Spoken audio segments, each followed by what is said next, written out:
Kandidat za ministra za infrastrukturo Jernej Vrtovec je napovedal, da se bodo dela na avtocesti izvajala tudi ponoči. Jaka, kdaj naj bi začeli?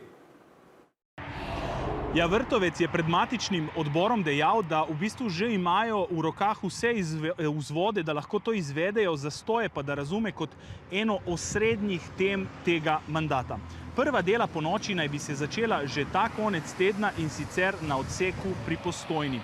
To sicer ni novost, že v času Pahorjeve vlade so dela na avtocesti potekala tudi ponoči, no izkušnje so tedaj pokazale, da to skrajša časovnico del, jih nekoliko podraža, vendar ne bistveno.